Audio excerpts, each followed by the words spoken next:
Assessment.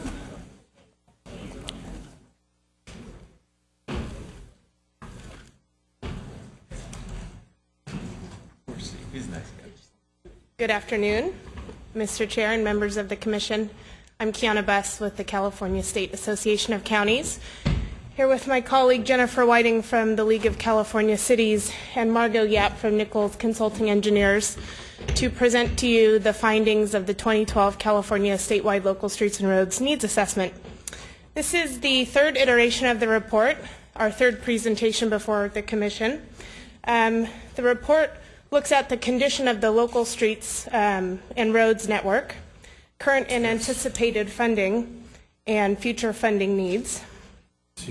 Something to note of difference in the 2012 report, previous iterations were funded by voluntary contributions of cities and counties, but we're pleased to report that the 2012 report was also funded by voluntary contributions from our regional partners. So we're very proud to have that financial and sort of resource staff support as well for the 2012 report. As Margot will explain, we continue to improve the data and findings of our report. We've used the previous reports to help with the CTC's own transportation system needs assessment, and we look forward to working with the Business Transportation and Housing Agency and the Commission moving forward on other long-term transportation financing efforts. So with that, I'll turn it over to Margot, and we'll happily take your questions after the presentation. I think he's got Thank you, Kiana. Some of you have probably seen a version of this before, and so what I wanted to do today was just kind of stick to the highlights, and it'll be a little bit of an abbreviated version.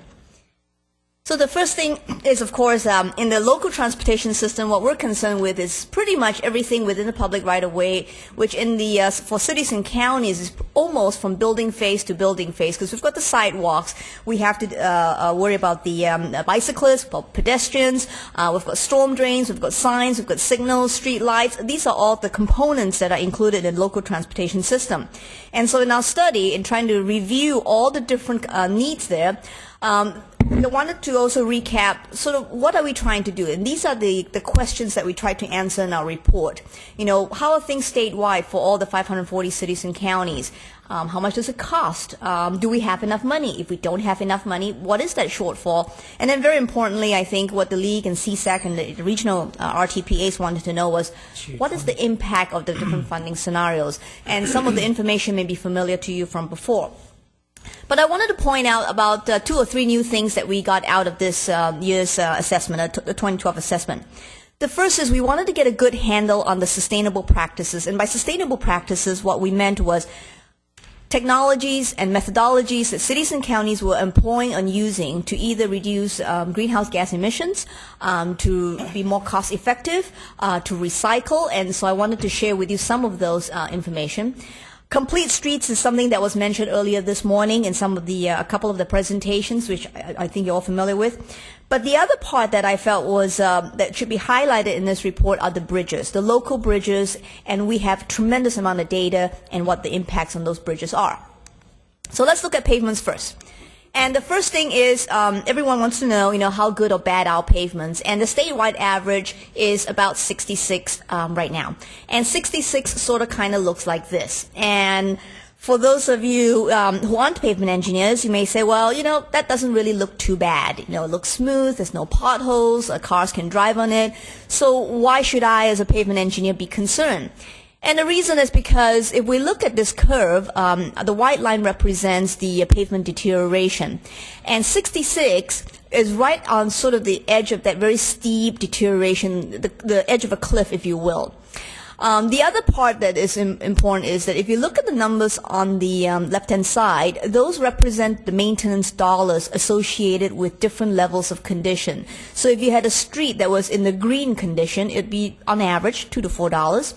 And if you had it in the red condition, it would be $60 to $100. And the analogy that I've used before is that if we had a car and we changed our oil every 5,000 miles. It costs about $30, $40. The other alternative is I could drive my car till it falls apart and then buy a new car.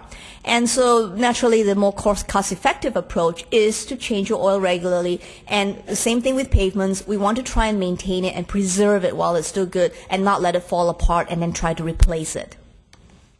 So some statewide trends. This is back in 2008 when I first made this presentation to the Commission.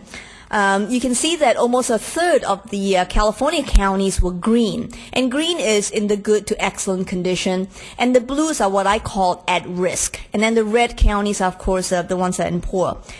Well, 4 years later, you can see that much of the state is now blue. We're all at risk. In fact, about 87% of the counties have average ratings of at risk or poor.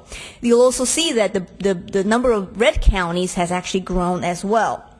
So some of the trends that we predicted back in 2008 is starting to happen. We are seeing that deterioration in local streets and roads. The other part I mentioned earlier about sustainable practices, we asked our agencies, what type of sustainable practices do you use in your agency? And there's a whole bunch of different ones. There's recycling and warm mix and so on. But I wanted to bring your attention to just the two. There's two particular recycling technologies that I felt was that cities and counties are really starting to use to stretch the dollar, if you will. These have cost savings of about 30 to 35%. And we did some quick math. We said that if just half of the eligible projects in the state could employ some sort of recycling technology, we could save something in the order of $8 billion, $8.8 billion over 10 years. That is a significant amount. And this is something that I think many cities and counties are already beginning to employ. In fact, just last week I was at a conference in Ontario where a big focus was on cold-in-place recycling and how we can use that much more. And Southern California is definitely one of those regions that has employed this. Next thing is bridges. Well, the bridges, interestingly enough, is just to give you some facts and figures, there are about 24,000 bridges in California. Half of them are owned by Caltrans, and the other half are owned by the cities and counties. If you look at this chart, what you'll see is that every county is represented. Most counties, on average, have about 200 bridges or so. Los Angeles County, which is where we are, is the anomaly. They own over 1,400 bridges in the county alone. Big number. But the other interesting part I think that's important is that there are about 3,500 bridges that doesn't even fall into the National Bridge Inventory. That's the inventory that Caltrans maintains. These are smaller bridges, usually with spans less than 20 feet, but these are still owned and maintained by cities and counties, but they never show up in any kind of a statewide survey, not until now. Another part that was particularly some worry to me is that our bridges are getting old. Over half of the bridges, local bridges, require some sort of rehabilitation or replacement. They're more than 50 years old. They're coming to the end of their service lives. In many cases, a lot of these bridges were designed back at a time when the design life was 50 years, so they have probably exceeded the service life in most respects. But it's not just roads and bridges. We've got, as I said before, the cities and counties are responsible for everything within the public right-of-way, and that includes your sidewalks, that includes your curb ramps, compliance with the American Disabilities Act. We've got storm drains, we've got signs, we've got signals, lights, a whole host of different categories. All of these components, these are what we call the safety essential components of the public transportation system. So what that does is when we add up everything, the pavements, the bridges, and the essential components, and we look at the next 10 years, we figured out that it was going to cost about $107 billion is what's needed to repair everything that needs repairing. So then we looked at the funding. How much money do we really have? Well, when we added up all the funding sources, and I have to say we looked at probably somewhere in the order of 30 to 40 different revenue sources, it comes up to about $25 billion. And simple math tells us that the shortfall is about $82 billion. And to give us some perspective on what it would take to erase that shortfall, I did, again, some simple calculations, and we said, looking at the 2011 gas consumption levels in California, if we could increase the gas tax by about 56 cents a gallon, it would almost eradicate that shortfall. Or if we were to put it another way, for the average driver who drives 10,000 miles a year, who has a car that gets about 20 miles to the gallon, it would equate to about 76 cents a day. And you know, I got some coffee at Starbucks this morning, and I paid $3.50 some, and I thought, well, that's less than a cup of coffee. So it seems 82 billion seems like a huge number, but when we translate it into the daily use, it doesn't seem insurmountable. So how bad will things get if we don't get some of the revenue sources? Well, I wanted to share with you some of the photographs and some numbers. This is a 4-lane arterial in the middle of a city, not too far from my office actually. And you can see that, you know, it's got potholes, it's got rutting, and yet this is a main thoroughfare. There's buses, there's trucks that go down this road. 25% of local streets and roads will look like this by 2022. That is our prediction under the existing levels of funding. The other components, the sidewalks, the storm drains, ADA ramps, curb and gutters, these are all situations that exist today, and these will be what we consider failed. And this affects not just drivers. One of the points I think that we forget often is that when we focus on transportation, we think about drivers, but it's not that just drivers. It's school children, it's the buses that use our local streets and roads, it's the bicyclists, residents. These are all the community constituencies that are going to be affected by a failing transportation system. The lastly is bridges. Although a lot of the local bridges happen to be in rural communities, and the failure of these bridges can have very catastrophic impacts. This is an example of a bridge in Tehama County. It was the access route to, I think it was Red Bluff Airport. And you can see that what they told me was that one night a driver hit one of the end supports and the bridge collapsed. Catastrophic because it impacted that local community. In many cases, when a local bridge fails or a rural bridge fails, detours of up to 20 miles, 30 miles, 40 miles an hour are necessary for the local residents. It's a little bit different, you know. You saw a presentation on Carmageddon this morning. Well, there's detours all around Orange County and LA County, but not in the rural community. These kind of failures have huge impacts on those communities up there. So our conclusion is, well, the transportation system's not great. It's not getting any better. You know, if I could just leave you with a couple of numbers. One is that a quarter of the road system is going to be considered failed within 10 years under the existing level of funding. Even more worrying, I think almost 40% of our bridges will be considered structurally deficient. And I think those are very sobering numbers for us to consider. So to ask, you know, usually I'm asked, well, what do you want, Margot? Is that, well, we need additional funding. I think that's the bottom line. Additional revenues are needed. And the more we defer repairs, the more it is going to cost. And we had a quick little graphic here to show that some of the repairs, if we defer them, could cost as much as up to 50 times more. So, thank you. Thank you One very much. question. Since this came subsequent to the state needs assessment, how does this data jive with the state needs assessment? Does it make it that number higher, lower, about the same? Well, our part of it, the local streets system, went into the statewide, the CTC report. Yeah. Oh, I know. From before, it's gone up. Yes. Okay. $2 billion between 2010 and 2000. About $2 billion? Thank you. Mr. Chairman? Commissioner Gardino? Thank you, Mr. Chairman. Margot and your team, excellent job. Thank you. It's excellent, all those sobering news. Did you find in your analysis that there are some portions of the state with much better conditions, or is this fairly equally distributed as nearly 1 out of every 4 lane miles of local streets and roads throughout the state? And if there was a difference, are there lessons we can learn from those regions that are better? There are definitely parts. Sorry, I had to step out for part of it. If I missed that, ma'am. There's definitely parts of the state that are much better. Overall, Orange County has the best condition. That's because the Lucy person. No more money for them. But I think it's one of the reasons is because we included pavement management in our sales tax measure. Self-help. Or our And I- self-help measures. yes. And so did we in Santa Clara County, but that was a measure that ended You 6 years ago. went And from blue to green. yeah, we were good for the 9-year measure that we did it, and then it wasn't a permanent measure, unfortunately. Yeah. The sales tax played a big part in Orange County, definitely. And I've been asked this question, does the sales tax, just because I have a sales tax, will it improve local conditions? And my answer is it depends. It depends on how the sales tax money is allocated. If it goes to fund, for instance, as a local match for a freeway or interchange project, clearly that money does not go to local roads. Or if it goes to transit, that doesn't go to local roads. But yes, there are pockets of the state that do have better roads. They tend to be in the more urban areas. I will also say one thing. If you are in San Bernardino or Riverside County, you'll notice in 2008 it was green. What happened in that time was we had an explosion in the demographics. We had huge numbers of subdivisions that were being built, and those are all brand new roads, and so they skewed the road system and they actually improved it. But what they've done is, it doesn't mean they had more funding, it just meant they built more new roads. 20 years from now, they'll have a big problem on their hands trying to maintain those roads.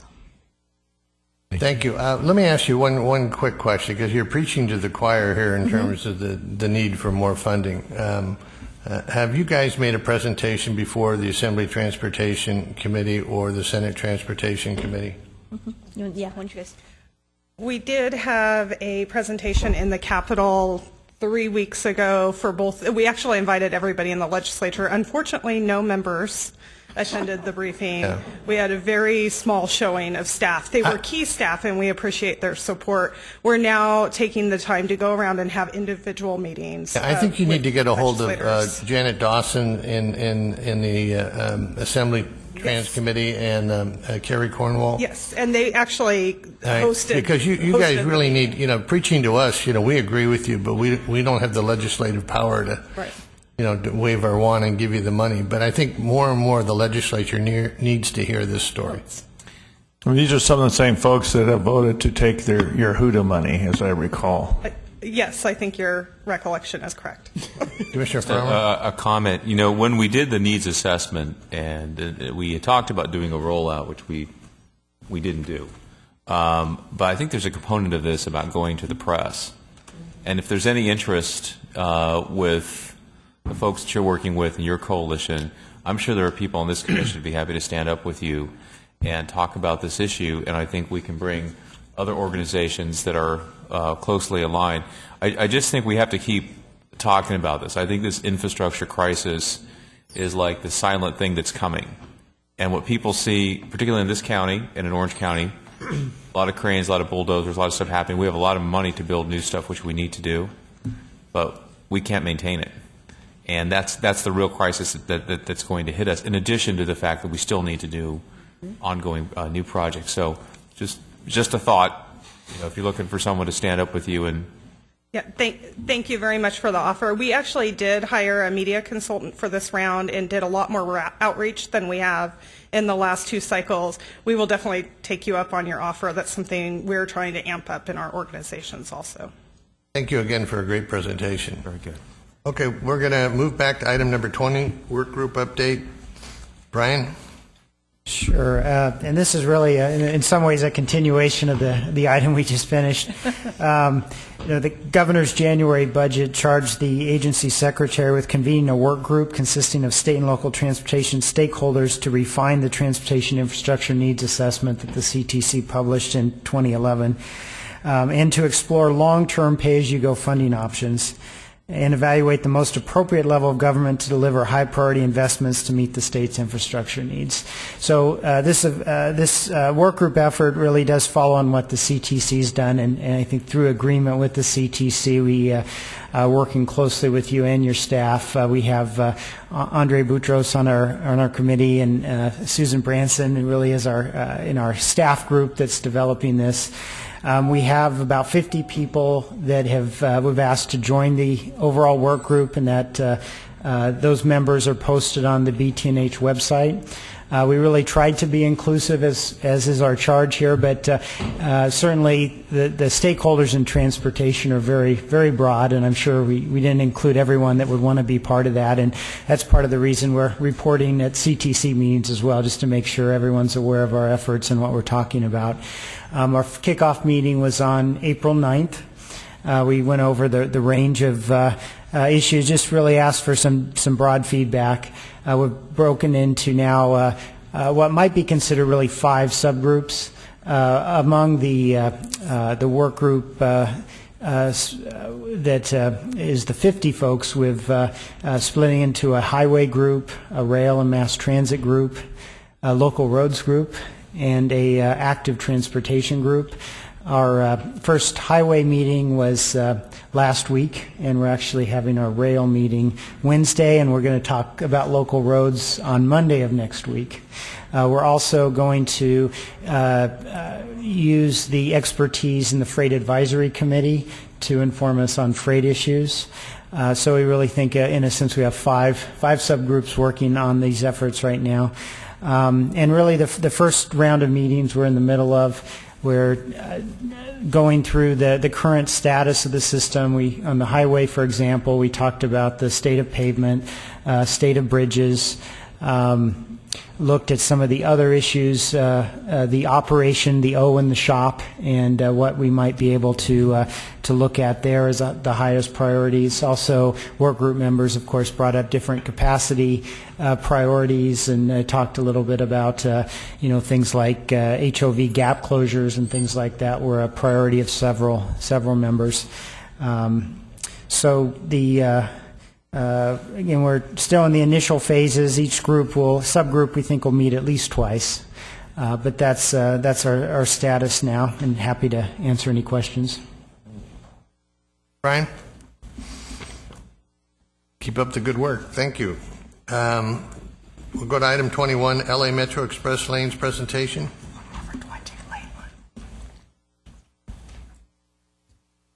We have, on item 20 we do have a speaker. Arnold?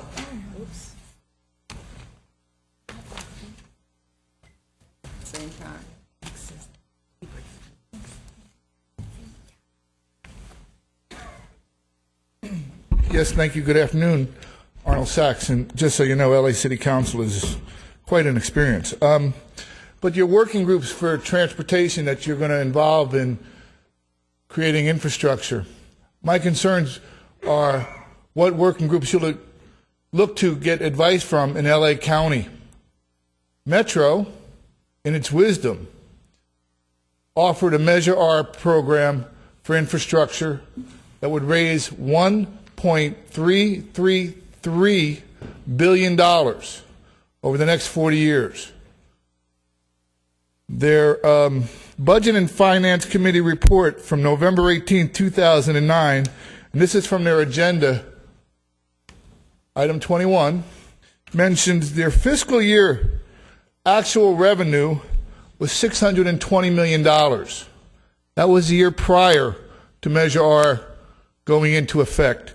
Their fiscal revenue for Prop A was $620 million. Their fiscal revenue for Prop C was $620 million. In 2010 fiscal year, they were estimating Measure R would generate $1.333 billion. That's quite a jump. Not only is that revenue going up, but $700 million for Prop A and $700 million for Prop C. My concern is if you're going to use that kind of input from that kind of organization, I believe they found where the Titanic rests. You may find infrastructure resting right next to it. Nobody, but nobody, has answered the question. They want to accelerate Measure R programs. Well, when you're going over a cliff and you've gone over in cartoons, you can press the brake and the car will stop, maybe. But in real life, you hit the ground. And nobody, not the mayor, not the board of supervisors who sit on Metro, have addressed this. I've gone to Caltrans, not Caltrans, excuse me, Metrolink, and asked if anybody in their budgeting has looked at, when they've done their forecast for the next year, did they forecast on figures from 2009, or did they forecast on figures based on Measure R?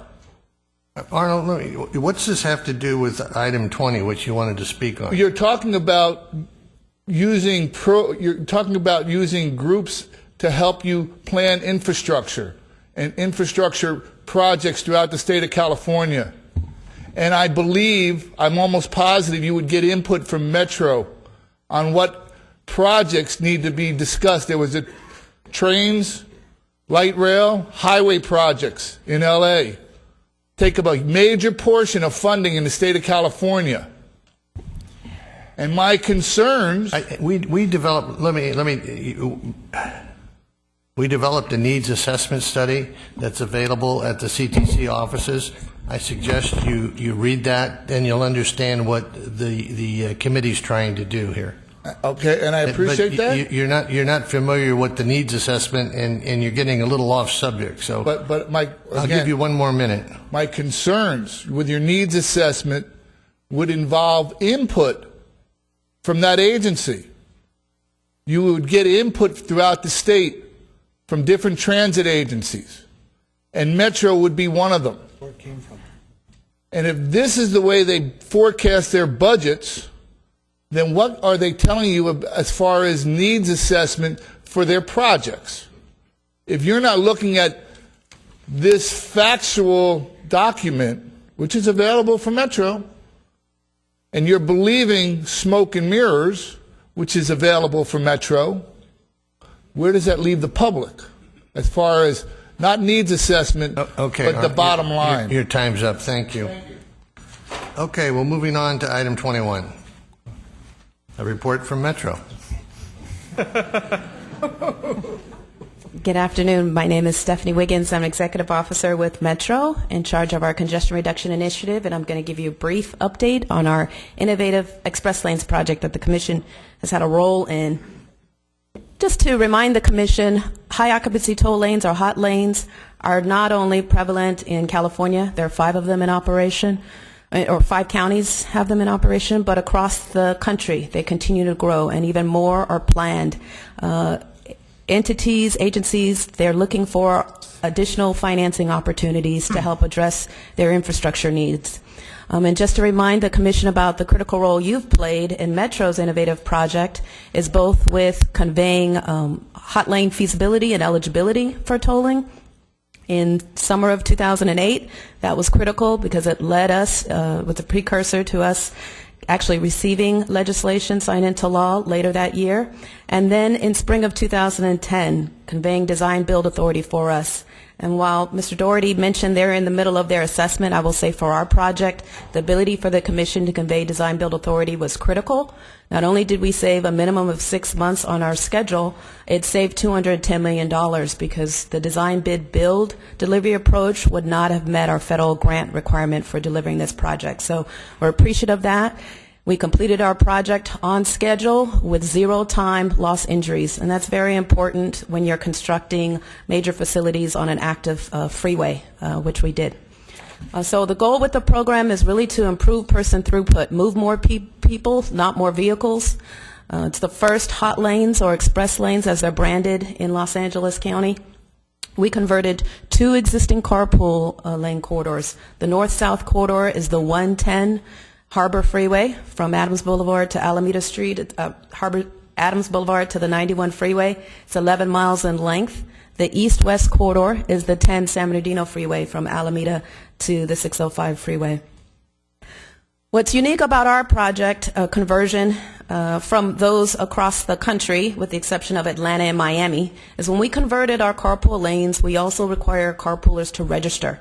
And so all carpools need a fast track. We introduced for the state a switchable fast track where motorists indicate before they start their trip how many people in their car, 1, 2, or 3.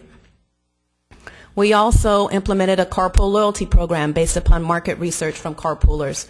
They told us a couple of things. They wanted a non-toll related incentive. They wanted to receive rewards for taking the time to ride share and carpool. They also said they wanted better enforcement of the lanes. They felt that there were a lot of cheaters in the lanes, and they also wanted the flexibility to use the lanes when their carpool partner was not available.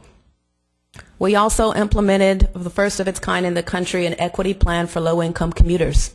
So if you're an LA County resident within a certain income threshold, you qualify for a $25 toll credit when you open your account, and any maintenance fees are automatically waived. We have over 3,000 LA County households enrolled in that program today. So just to close, the last half of my update is on the preliminary results of the performance. I do want to note that this is a partnership with Caltrans, particularly District 7. The funding that we received was made possible by Federal Highways and Federal Transit Administration. So we are jointly evaluating this pilot program and will report back formally to the legislature at the end of the 12-month pilot period. But the fast track transponder adoption is an indicator of success. It continues to grow. We're averaging more than 20,000 transponders issued for our corridors. We're at over 152,000. That's significant. When we started our first deployment back on November 10th, we had a little under 40,000. So it's continuing to be popular. I did want to note, by looking at the customer account registrations of the vehicles make and model, these are not Lexus lanes, but they're more Toyota and Honda and Ford lanes. We will do a thorough evaluation of equity and access, but it's interesting to note one of the key areas of our goals is to make sure that this program is accessible to everyone. Just a little bit on performance, maybe hard to see visually, but commissioners have a handout. So I did want to highlight preliminarily what we've experienced. The top half of the graph shows the 110 express lanes experience. That first work week, we saw trip volume decline from a 50,000 the week before we went live down to 39,000. And for some of you, that may be a surprise. Why did it decline? Really, again, when we look at Atlanta and Miami's experience, it was expected that you would have a decline because we changed the condition, the way we use these express lanes. When they were carpool lanes, there was no dedicated California Highway Patrol, there was no photo enforcement, and there was no carpool registration requirement. So clearly, when you start adding those things to the system, you push out violators, and you also push out people who need to take the time to learn how to use the lanes, where to get a fast track. For Atlanta and Miami, who've implemented a similar conversion, it took Miami a year before they reached pre-deployment levels, and it took Atlanta more than 18 months. For the 110, we reached pre-deployment levels after 4 months, and we're continuing to climb. On the 10, the bottom half of the graph, the 10 just opened 2 months ago. So it hasn't been operating as long as the 110, but you'll see from the 10, it quickly is reaching pre-deployment levels. Why is the 10 doing it in a much faster or shorter time period than the 110? Again, we have the benefit of going second. We had much more transponders deployed. Instead of 40,000 for the 110, we had 100,000 by the time we opened the 10. Ultimately, our goal is to improve person throughput, as I mentioned before, so we are tracking what's the ratio of toll payers versus carpoolers, because we want to move more people. On the 110, which is the left, the carpools are about 60% of the traffic volume, 40% are paying a toll. Know you're interested in toll revenue. We've generated about $5.5 million from toll payers on the 110. That doesn't include violation fees and penalties. On the 10, with only 2 months of operation, we're about $1.1 million in tolls that have been generated from that program. Transit also matters. Just a brief slide to indicate, as part of that person throughput calculation, we're also tracking how many people are being attracted to transit. For our Silver Line service that we deployed as part of this program, we implemented Bus Rapid Transit, and we've seen ridership grow more than 70% on that route. So just to close with lessons learned, again, with tolling project of this type, it's very important that we have political champions. It's important that we address those equity issues early in the planning process. Also, a tight integration with transit is important to provide alternative, viable forms of traveling alone. And continued outreach and public education is important. We had corridor advisory groups. We also engaged a business roundtable, which had some participants with the commission, and we'll continue those efforts because for our pilot program, unlike any others in the state, it expires by January 2015. We actually have to report back to the legislature, that's Metro and Caltrans jointly, by December 2014 on the performance of the program. So my closing plea to you is that it would be nice to have some consistent statewide policy for implementation and streamline through the commission tolling authorities and performance reporting to ensure consistency. And that completes my update. Thank you. Any questions? Yes. Sure, Dunn. Yes, thank you, Mr. Chairman. Good job, Stephanie. Thank you. Do you anticipate by the time we report back to the legislature that this will be a positive revenue generator or for the authority? Or Yes, we're already tracking with the $5.5 million toll revenue generated on the 110 in less than 5.5 months. It will break even this month on what's projected. And what would you do with after the system is paid for? I'm presuming that the revenue is being used to pay for the system. Actually, we're fortunate the grant actually pays for the system. The revenue, gross revenue first is used to pay for operations and maintenance, and then we're projecting net revenue of anywhere between $8 to $10 million. And where will ultimately any excess revenue over operation and maintenance go? It has to be reinvested in the corridor where it's generated in transit or carpool lane improvements. So whatever's generated on the 110 has to be reinvested back in that corridor. So it takes a little pressure off of perhaps shop funds or whatever for... Ultimately, the final authority is the Metro Board, but we will be working with the Technical Advisory Committee, comprised of Caltrans District 7 staff and some of our stakeholders to make a recommendation on the expenditure plan. Thank you. Commissioner Fromer. Thank you, Stephanie. Quick question. So anecdotally, I'm hearing, and maybe there's a media report, that the traffic in the non-express lanes, the speed has dropped. Yes. Comment on that? Sure. As I mentioned earlier, it's a natural expected occurrence that you would shift out folks who were former violators, and they would have to go somewhere. We'd like them to get to transit or carpool or get back in the program. And then also the transponder requirement. That's typical during a ramp-up period that you'll see an initial decline. We've changed the way we use these lanes, and there's all new signage that commuters need to be adjust to as well. But again, as indicated through the weekly stats, we see a positive trend occurring, and we are exceeding expectations at the rate that we're actually getting people back into the system. So we're seeing the speeds creep up in the non-express lanes again? Well, I can't speak to that. Caltrans is responsible for the general purpose lane data, and they're actually analyzing it as we speak. So I don't have the latest numbers, but that's what I would expect when we issue our next report before the end of this month. Okay, thanks. Commissioner Inman.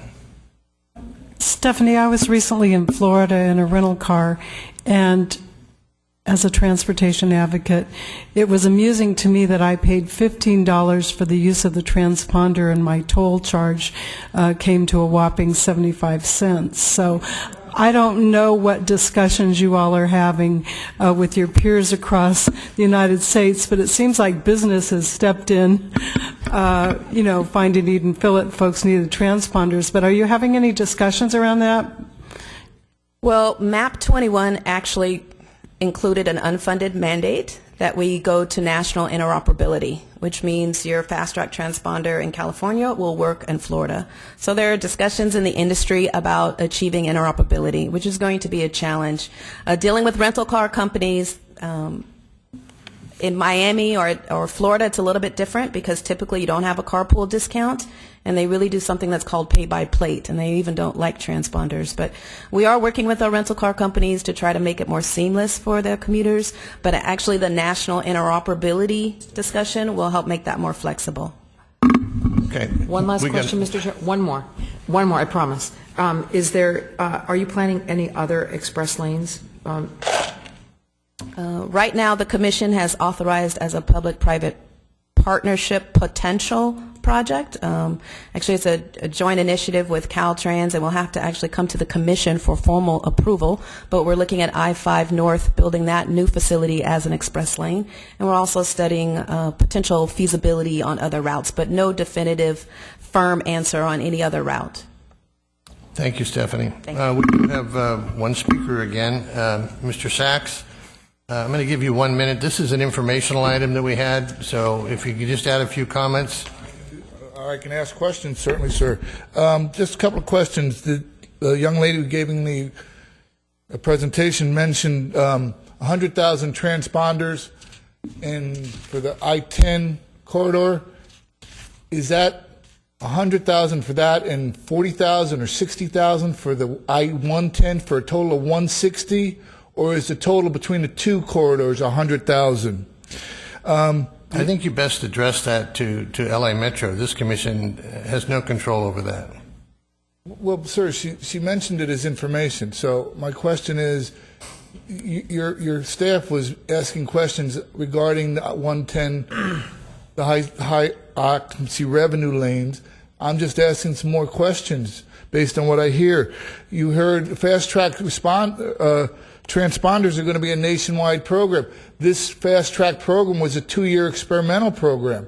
So if it's going to be introduced nationwide, you can kind of cross out experimental because it doesn't make sense for them to use it, shut it down. Your minute's up. I would suggest you address in writing to LA Metro your questions. We cannot answer them as this commission. Address them to them. I'm sure they'll be happy to answer them for you. No, they wouldn't be. And since this is a transportation committee for the state, I'm asking questions that nobody else seems to be answering or asking, and they're questions that are pertinent to projects that are being funded by the state, which gets its funds, a lot of its funds, from public people. Actually, sir, this project is funded with federal dollars. Even we don't control federal dollars. And nobody controls federal dollars, sir. Thank you. We have to move on. Thank you. All right, Stephen, item number 23. Yes, Commissioners. Item 23 is a report on the Bay Bridge, and we can have the presentation up, please. And the next slide, please. Just to remind you, the Bay Bridge is controlled by the Toll Bridge Program Oversight Committee. The committee was established in 2005. It's made up of Malcolm Doherty from Caltrans, Andre Boutros from your own commission, and Steve Heminger from the Bay Area Toll Authority. Next slide. There are 3 questions that are being asked about the Bay Bridge, and this is related to the bolts that have failed on the bridge. The first one is what caused the 2008 bolts to fail on Pier E2? What retrofit strategy should be used to replace the 2008 bolts? And what should the anchor bolts manufactured in 2010 be replaced if they need to be replaced? Okay. This is an overview shot of the Bay Bridge. As you can see in the center, you see the iconic tower.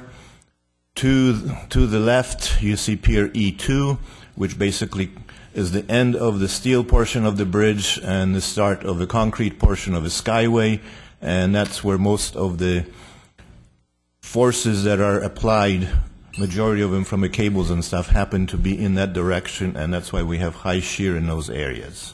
Next slide, please. This is a plan view and an elevation view of the E2 pier.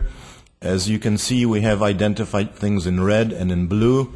The 2 red, titled S1 and S2, are the shear keys where we have the bolts that have failed.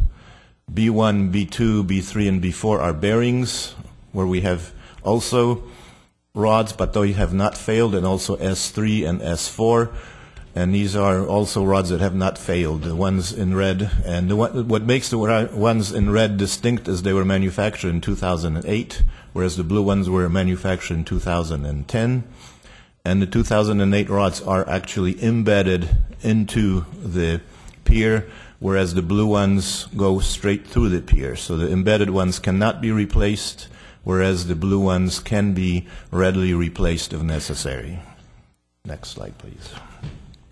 So for the first question, what caused the 2008 rods to fail? The failure has been attributed to hydrogen embrittlement. This is a unique situation that sometimes happens, and we have found out by taking a sample of the failed rods and cutting them through that we do definitely have embrittlement, and you can see the telltale sign is that crescent shape on the side of the broken rod, where it's kind of smooth. That's where the hydrogen made its way into the rod and basically weakened it. The kind of roughened part is where the rod failed in an explosive kind of failure, because that's where the strength of the rod still was, whereas in other area there was really no strength to it whatsoever. Next slide, please. And this is hydrogen embrittlement requires 3 elements to be present at the same time: a source of hydrogen, susceptible material, and tension. The source of hydrogen can be internal during the fabrication process or external from the environment.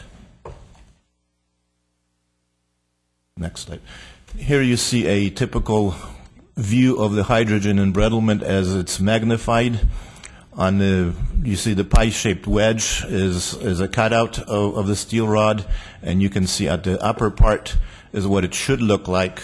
All of the steel material very uniform, and then in the bottom part you see where hydrogen has made its way into the molecular structure of the steel and caused the steel to separate. By that, and by means of that, the steel basically lost its strength.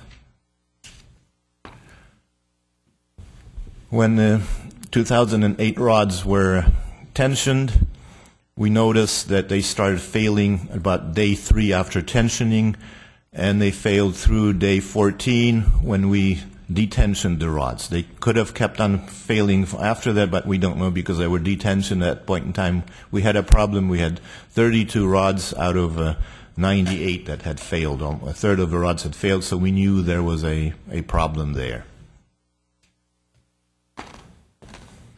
So that takes us to question number 2. What retrofit strategy should be used to replace the 2008 anchor bolts?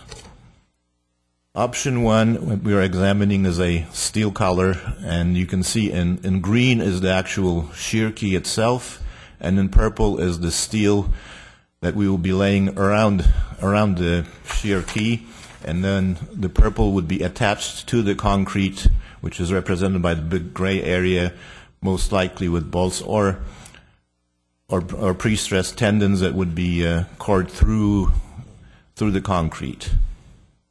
And on the next slide, with kind of a engineering representation of what this would look like if we were to use this option. Option number 2 is what we refer to as a steel saddle, and again here you see in red is the actual shear key. In blue you see the fabricated saddles that would have to be created, and in kind of a yellowish orange is a concrete that we would have to apply to the green concrete of the existing pier. It would blend it more in. On this slide, we kind of show you the engineering rendition of all of this.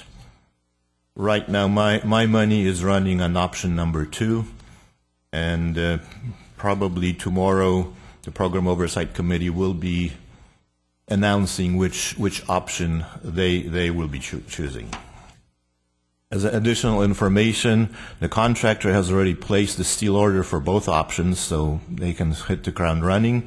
Plus, he has secured fabrication facilities to fabricate the steel that's necessary at Mayor Island in the Bay Area. This takes us to the third question: should the anchor bolts manufactured in 2010 be replaced? There are basically differences and similarities between the 2010s and the 2008s. The differences are that after 20 to 30 days under tension, none of the 2010 bolts have failed, whereas the 2008 started failing almost immediately. The 2008 and 2010 bolts were manufactured 2 years apart using different batches of steel. There were fewer material batches used in the 2010 bolts and less variation of the mechanical properties.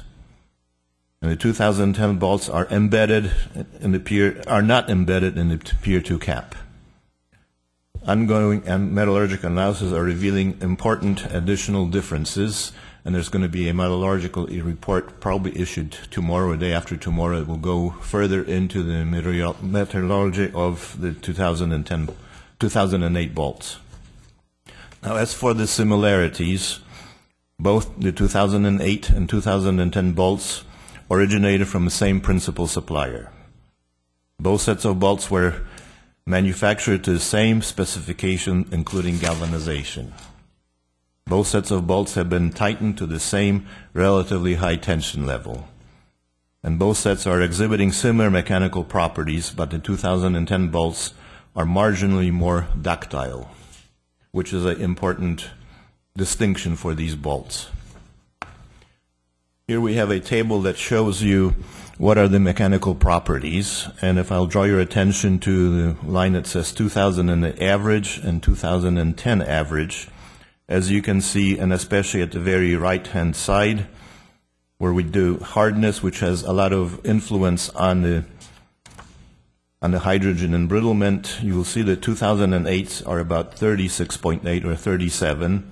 That's the hardness number, that's a measure of hardness, and the 2010s have about 34.1 or 34, which is a very big difference in the hardness of these things, which has an influence on the hydrogen embrittlement. We are going through a lot of testing protocols for the 2010 bolts, and I won't dwell on these things because they're kind of more technical in nature. And if we go to the next slide, there are also bolts not only on Pier E2 that you see circled in white where we have the 2008 and 2010 bolts, but we also have other areas that have similar bolts, not exactly the same, but similar bolts on the tower, at the top of a tower, at the base of a tower, and where we have the cables attaching into the deck sections. We are conducting all kinds of desk audits, going through the testing that was done on these bolts, and we will be examining if anything needs to be done or not. Right now, we are doing field inspections very frequently on these bolts, and so far no problems have been detected. So in summary, the failure of the 2000 bolts was the result of hydrogen embrittlement. Two retroactive alternatives are still being evaluated, and one of them probably will be chosen tomorrow. 2010 bolts are being tested with revised protocols, and we're doing a desk audit of the QA/QC results on all of the other bolts that were used on the bridge. What can be expected tomorrow at the beta briefing? We will be revealing a lot of this stuff. Selection of the 2008 bolt replacement solution should be presented. Pending results from initial testing of the 2000 bolts, decisions on whether to replace 2000 bolts could be made or probably will not be specifically made at that time because we're still going to be waiting on test results from the 2010s, whereas the 2008s, the metallurgical reports will be released. And we're still doing the QA/QC desk audits. So with that, if there are any questions, I'll be glad to have them answered by Malcolm or Andre. Sure, Fromer. Thank you. Stephen, first of all, thank you for the report. Obviously, I think a number of us on this commission are concerned. So a couple of questions that I have. One is you talked about why the bolts failed because of the infusion of hydrogen there. Do we know where this happened? Did it happen in the fabrication process? Is it the fabricator? Was it the contractor? This is my concern on this bridge right now is there's a lack of public confidence. We've had these stories about inspectors falsifying results. We're many, many years past the Loma Prieta earthquake that originally caused the damage, and then we have failure of bolts as we're about to get to the finish line here. So who's responsible for this? It's too early to tell who's responsible because we cannot, as of yet, ascertain if it's internal or if it's external that the hydrogen got there, and that depends on the means, and sometimes we might not even be able to tell how the hydrogen got there. A lot more testing needs to be done to determine that. Right now, everybody is working very hard to find a solution. We're less interested in finding blame right now. Is it typical? One more question. Is it typical at this stage of construction for a bridge like this, that we're going to have failures like this? I mean, does this stuff happen, or it seems unusual to me? Stuff happens on construction projects all the time. The difference here is this project is under a microscope. Anything that happens on this bridge, the newspapers know about it even before the oversight committee knows about it. This might not be out of the ordinary. There are other bridges, and they get in there and they say, okay, we didn't fabricate this properly. We got to go back and fix it. Yes, that's why we have engineers in the field that are supervising the construction of projects, because all kinds of questions, all kinds of constructability issues arise all the time with every project, and that's why we have engineers in the field. We also have designers that come in and solve all of these types of problems. Commissioner Inman? My questions are following along, but it seems to me that the big question of whether it's internal or external is really the question that Commissioner Frommer and I were struggling with. I think in terms of externalities, I'm not sure what the useful life of this bridge is, but I'm sure when we finally get it finished, we're all going to say a big amen and hope we don't have to do another one real soon. And the externalities, if they had some impact already, we've got a long useful life in front of us where that might occur again. So I don't know if you'll get to that answer, but I would think it'd be a key answer you'd have to know to find the solution. Part of the problem is that steel is also susceptible to corrosion-induced cracking, which can happen over time. And that's why we actually took out a few of the 2010 bolts, and we are putting them in a salt bath solution and tensioning them just to see what will happen. We're basically putting in many, many years of service into a very short test period, but that will take about a month of testing for us to get there, and that will be one of our key decision points on what we do with the 2010s. Do we have a stress corrosion problem, or we don't? Well, isn't that something that you would have to do? I mean, this tension design is, cutting edge, I think, in terms of design. So wouldn't you have to? Because if you don't have that tension, this tension bridge isn't really going to work, I don't think. Well, let me take it, Stephen. Commissioners, regardless of what happens and what the causes are, which we're trying to figure out, what they are as we test and retest and do more tests. We are still laser focused on making sure this bridge services to its expected performance. It's a 150-year lifespan for this bridge. That's the design life. It is a 1,500-year seismic event, the largest in 1,500 years. So none of these are going to be put on the side. I think whatever solution we come up with and whatever the end result is, it's going to be that the bridge performs as intended and it remains in service after a particular event without major damage, because it is a lifeline structure for the area as well. So there's nothing here that is going to jeopardize the safety of the bridge. We will not open the bridge unless it is safe. And we're going to look at every component related to this issue of cracking in rods or bolts. That's why we're doing all this. And nothing's going to happen. The bridge is not going to open. I'm going to say that again, unless it is safe. Okay. And it is by the design expectations that were put in place when it was first put on paper. And just to note, Commissioner, we need to do something with the 2008 bolts because we can't open the bridge without those. On the 2010s, since they are replaceable, even if a decision is made that we need to replace them, we can actually open the bridge first and then replace them over time. Commissioner Dunn. Thank you, Mr. Chairman. Stephen, I promise I'm not being a smart aleck. Just as a curiosity, where were the bolts manufactured? The bolts were manufactured in Ohio. Okay. They're not Chinese bolts. Yeah. Moving right along, Stephen, let's deal with the information calendar. Yes, Commissioners. Moving along. The next 6 agenda items, 24 through 29, are information reports deemed by staff not to raise any issues. The individual information reports will not be discussed unless specifically requested by a commissioner. We hope nobody requests anything. Right. How about the consent calendar? I'll make a motion. Move the consent calendar. I have a conflict on items 37. Well, we haven't gotten there. Hold on. We're on consent? We're moving to consent now. We just moved there. Yeah, we just moved He it. made a motion. Yeah, so There's all kinds of stuff that has to happen on consent before you can start doing motions. I have a conflict on items 37 and 52 because our company has property in the vicinity of those projects. Okay. Stephen, you want to give your report? Yes, let's start at the beginning here. The next 53 agenda items, 30 through 82, are consent items. The following changes need to be identified. Item 30, Ventura County AB 3090 cash reimbursement is pulled from the agenda.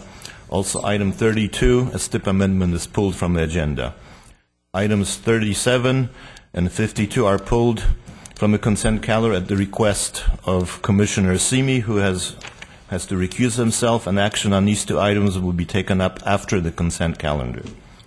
Item 67, new public road connection is to State Route 14, not to 180. Item 75, financial allocation amendment corrects the district number on the vote list from District 7 to District 4. Item 93, approval of route adoptions for the West Side Parkway is added to the consent calendar. With these changes, staff recommends that the Commission approve the consent calendar. I withdraw my motion and then restate my motion to approve the consent calendar with the errata just presented by Mr. Mailer. Second. I have a motion and a second for approval of the consent calendar. All those in favor? Aye. Opposed? Motion passes. And now if we could have Commissioner Asimi leave the room. Again, my company owns property in the vicinity of these 2 projects on items 37 and 52.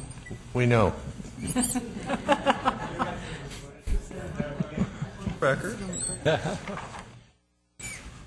With Commissioner Asimi out of the room, staff recommends that the Commission approve item 37 and 52. I'll move that. Second. A motion and a second to approve. All those in favor? Aye. Opposed? Motion passes. Now we can have Commissioner Asimi return. All right, moving on to item 83. Laurel? Yes, Commissioners, items 83 and 84 are state and local partnership amendments and some new programming. Under 83, we're talking about the competitive program. We've had some projects not be able to move forward, so we're going to move the money to some of the late application projects. And under 84, we have some amendments and some new programming. Staff recommends your approval of both of these items. I move staff recommendation. Second. I have a motion and a second to approve items 81, 83, and 84. All those in favor? Aye. Opposed? Motion passes. Stephen, item 85. Yes, Commissioners. This item is a status report update on TCIF program projects that have not been allocated.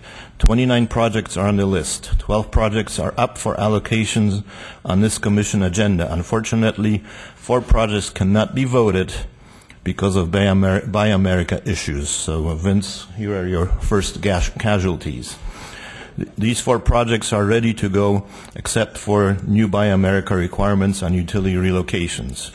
2 other projects can't be voted because of other right-of-way issues. The projects are grouped by Corridor Coalition, and Coalition representatives are ready to address their projects if the Commission wishes to. If you do not wish, we can just move on. What's the pleasure of the Commission? Move forward? Do we need an action item on this? No, only if you choose to, but there's really no action. Move on to item 86. Yes, Commissioners. Item 86 and 87 are related to the Tehachapi project. BNSF has reduced the project scope from $54 million to $12.3 million in TCIF funds, and thus eliminated the project's environmental roadblocks. Completion of the environmental process with a smaller project scope will be completed by October 2013. Although the Commission will not be able to allocate funds to this project by the June allocation deadline, BNSF has its own construction forces and can start construction immediately upon Commission allocation and in time to meet the Commission's December start construction deadline. The reduced scope project will deliver a majority of the benefits of the original project, but at a smaller cost. The Northern Coalition's TCI overprogramming will be eliminated by this action. Staff recommends that the Commission approve the proposed TCI program amendment and baseline amendment to reduce scope of the Tehachapi project. So moved. Second. A motion and a second to approve items 86 and 87. BNSF's okay with this, right? Yeah. Where's my, give me the high sign, Juan. Okay. All right, a motion and a second. All those in favor? Aye. Opposed? Motion passes. Item 88, Chair, Stephen? Excuse me. Excuse Can I me. just say thank you to everybody? When we can deliver the same benefits at a reduced cost, I especially like Almost the that. same benefits. Almost the same benefits. But anyway, thank you to everybody. I know this wasn't simple, but appreciate all the efforts. All right, item 88, Stephen? Yes, item 88 and 89 are project additions and amendments and baseline agreement amendments to the DCIF program. Staff recommends approval. Move it. Second. Motion and second for approval of items 88 and 89. All those in favor? Aye. Opposed? Motion passes. Stephen, item 90. Okay, item 90 and 91 are State Route 99 project additions and baseline amendments. Staff recommends approval. So moved. Second. I have a motion and a second for approval of items 90 and 91. All those in favor? Aye. Opposed? Motion passes. Item 92, Laura. Commissioners, Agenda Item 92 is an action item. It is the final EIR for the downtown San Bernardino passenger rail project. The EIR identified significant unavoidable impacts associated with cultural resources and noise that could not be reduced to a less than significant level with mitigation. Sandbag adopted a statement of overriding considerations, finding that the benefits of the project outweigh the impacts. Staff recommends the Commission accept the EIR, findings, overriding considerations, and approve the project for future consideration of funding. So moved. Second. I have a motion and a second for approval. All those in favor? Aye. Opposed? Item passes. Item 93. That was added to the consent calendar. And item 94 has been withdrawn. So then we're on to the STIP amendments for notice, which are items 95 through 121. Much as I would like to go over each one individually, I will just note that staff is working through issues with quite a few of them, maybe 8 of them. We're hoping to resolve all of those by the next commission meeting. Probably the 2 most significant I'd like to point out in 113 is the programming of a large project in advance of the new STIP cycle. Staff has some concerns about the timing of that. And then 121 is a fairly large cost increase on a CMIA project. So with that said, hopefully we'll see all these back in some form next month. You got me lost here. 120? That was through 121. 120. I'm sorry I didn't move fast enough for you, sir. Moved a little too fast. So overruns. We did 95 through 121? 95 through 121. As a state employee, I pride myself on efficiency. Bravo. We have a few speakers, however. Let's see. On item 116, I have 3 speakers. The first one is Madge Strong. It's Willits.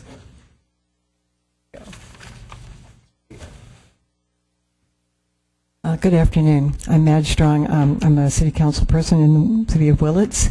My concern is that this is delaying funding for the Ryan Creek pass-through, which is very vital to providing anadromous fish habitat and alternatives if the freeway bypass that's on your agenda later does continue to get constructed in the next several years.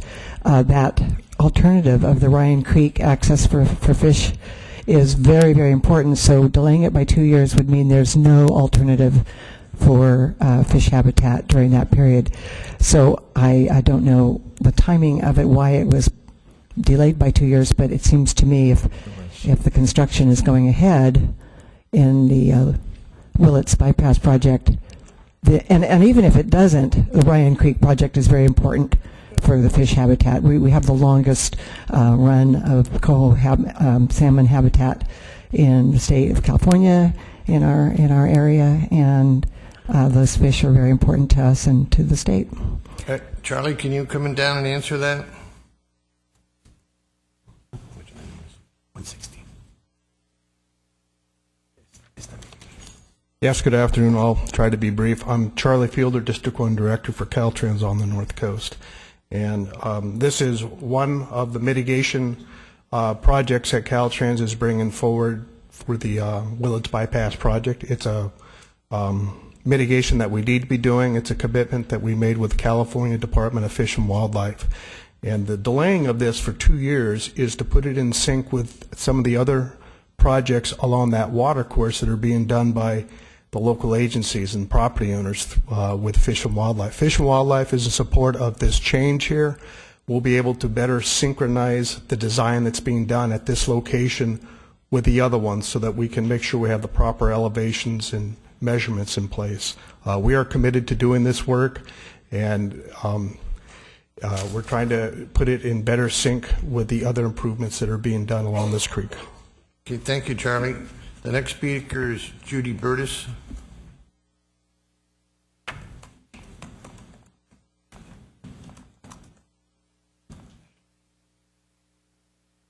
Thank you, Commissioners. I'm Judy Burtis. I'm an occupational therapist in the beautiful county of Mendocino and Willits. I'm here to speak on the behalf of getting the Ryan Creek project moving along. If you don't know about it, the little 4,000-acre bowl of Willits is home to the endangered species spawning grounds of the coho salmon. Those coho salmon actually come from Eureka in the north because the Eel River is one of the few north-flowing rivers, so they come against the Eel River and come up Outlet Creek into our valley, through our wetlands, into our streams to spawn. And it's important for them to have spawning places and to have creek access. If the proposed bypass, which we are here to oppose today, is built, it will destroy the endangered coho salmon spawning grounds. It will dam up on a 20 to 30 foot bank for the proposed 4-lane highway, the access for the Tule elk. There are no wildlife corridors. We are a small valley. They're building a freeway which is 6 miles straight from north to south across our valley with a 1-mile viaduct in the middle. And unless the wildlife uses the road accesses and underpasses, bridges, they have no access to the spring waters in the wetlands, which constitutes almost 2/3 of our valley floor. So I would urge this project to be done before the construction starts of the Willits Bypass. The Willits Bypass is already under construction in spite of them having a lawsuit and still needing to get mitigation money for the largest wetlands mitigation project they have ever done in Northern California. Thank you. Thank you. The next and final speaker is Alex Harder.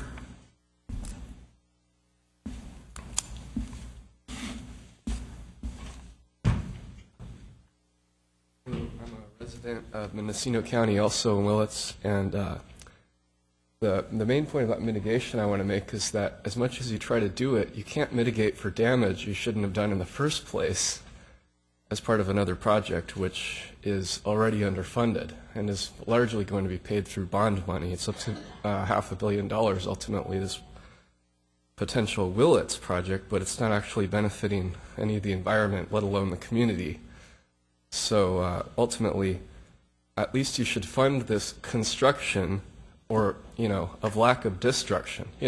If you can try to get the mitigation money, for something specific, then later on you can decide whether you're going to build this thing or not. It's going to take 6 years to build, and we know that this is going to be opposed by the majority of the community by the time it's done.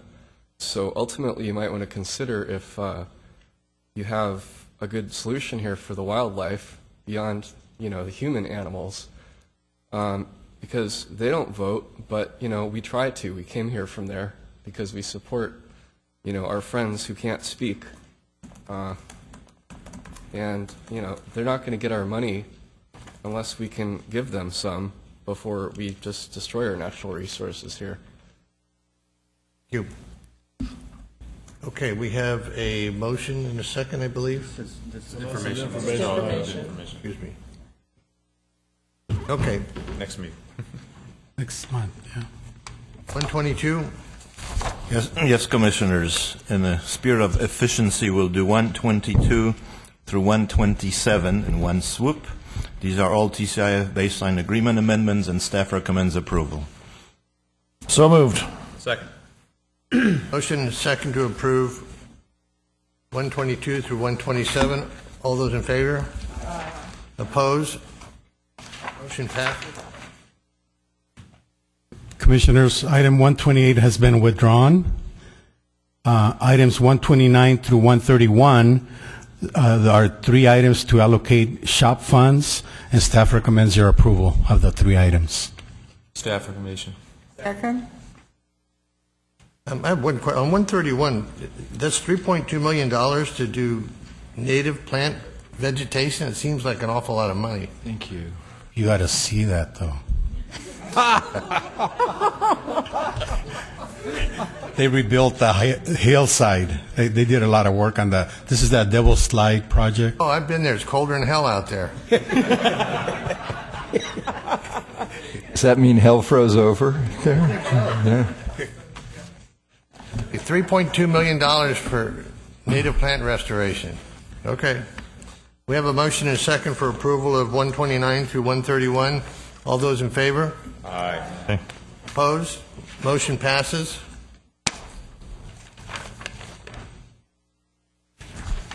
$132. Commissioners, item 132 is STIP allocation. This is $30.986 million for mitigation related to the Willits bypass. Staff recommends approval of this item. We note there's some changes, and there's a pink sheet with some revised numbers on it. I would also note that there have been numerous letters that are in your packet. We've also received at the office several other correspondence that we received too late to include in your packet, and dozens of phone calls. The majority of these are opposed to the project.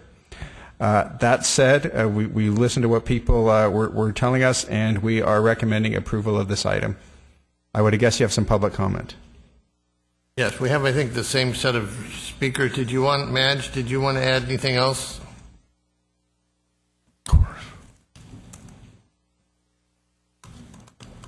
Yes, thank you very much. This is the main item that I'm concerned about, so I didn't speak to it on the other one. As you may know, that Willits is about an hour and a half north of Santa Rosa. North of Willits, the traffic gets very, very light. Judy Burtis is going to speak to that, and I forgot to bring my visual aid. Can you get that for me?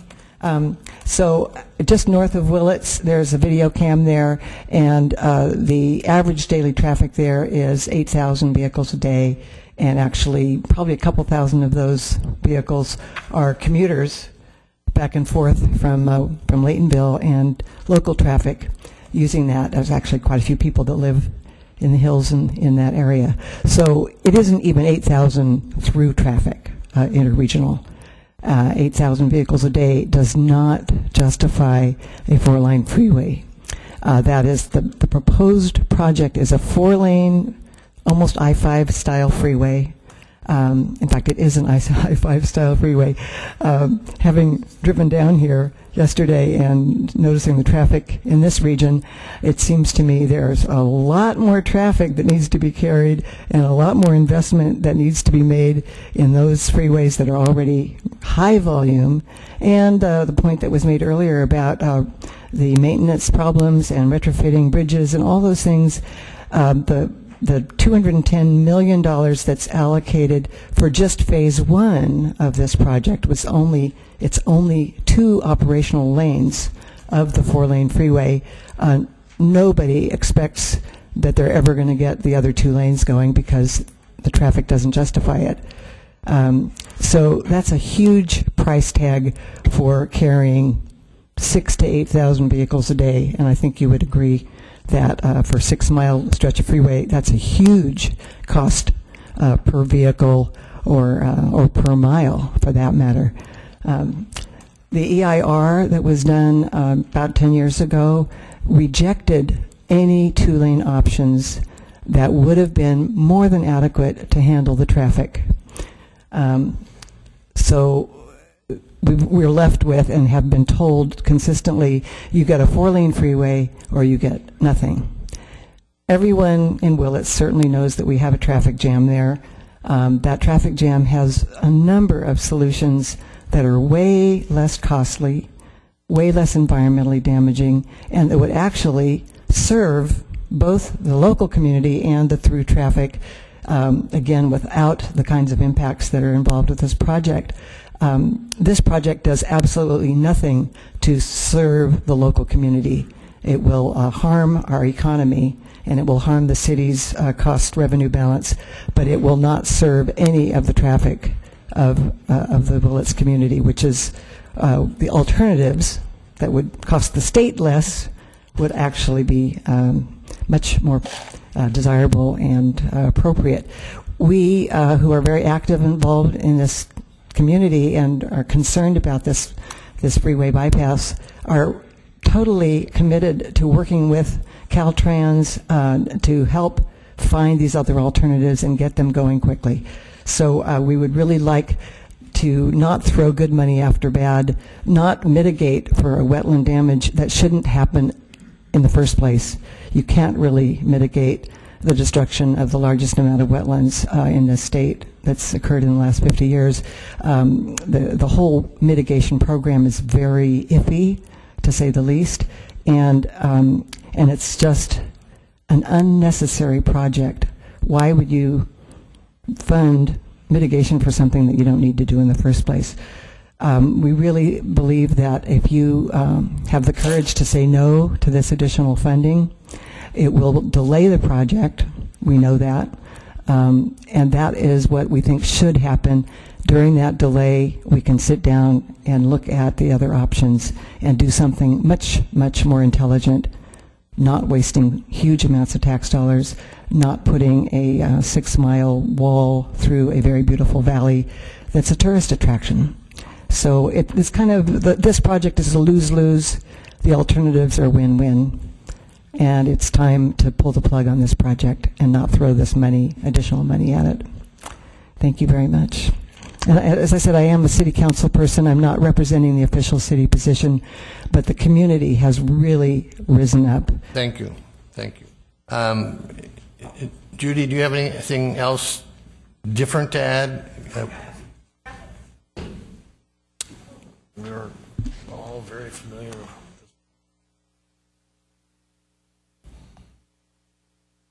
You have in your packet, okay, you almost have in your packet, this Caltrans graph of traffic volume.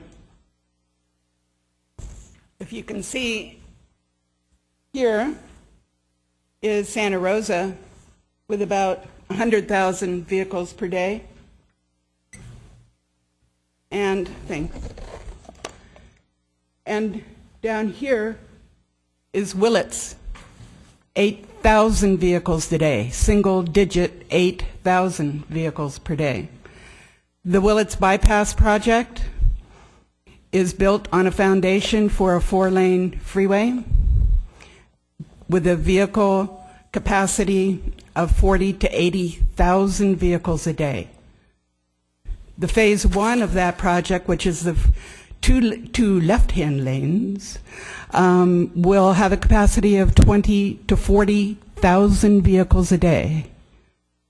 Caltrans' own chart shows that we only have 8,000 vehicles leaving the valley floor of Willits, and it's been that way for 20 years.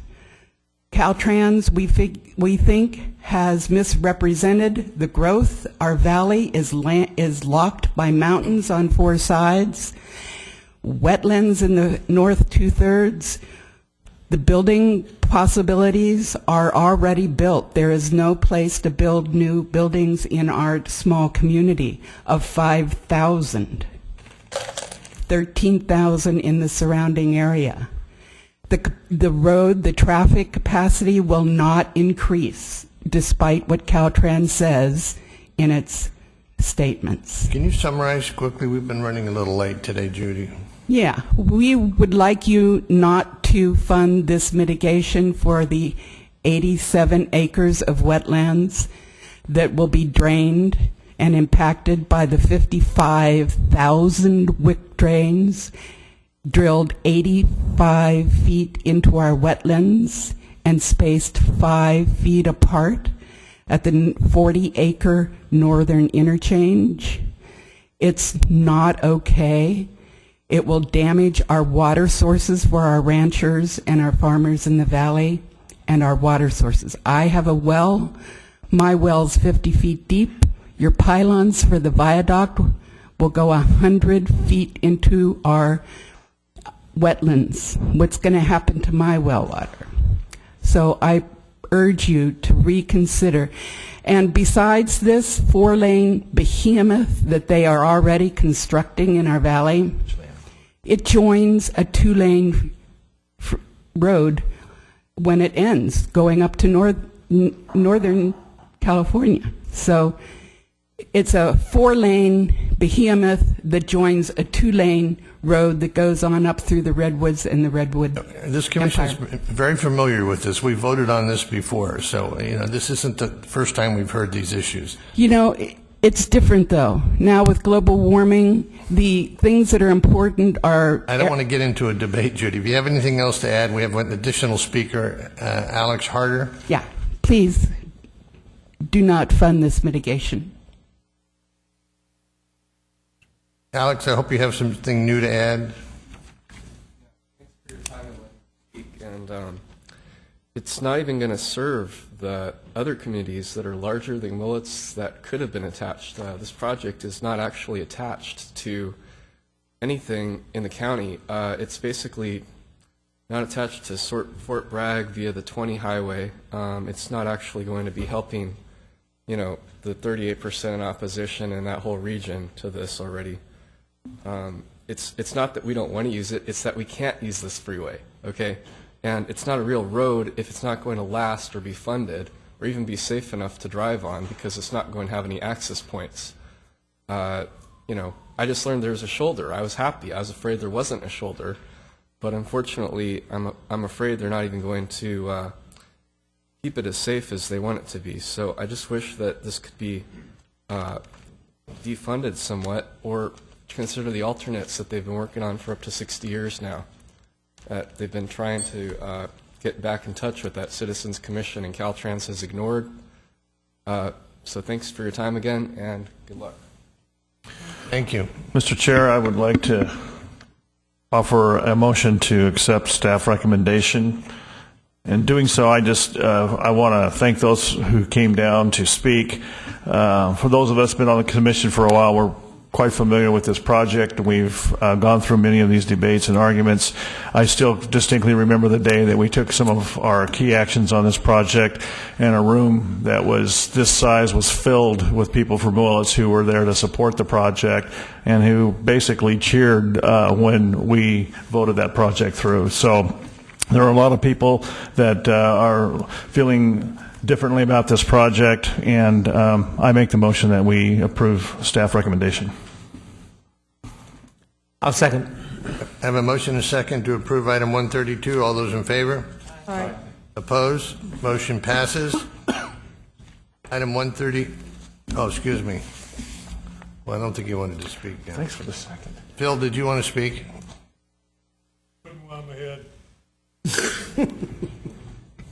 Okay, item 133.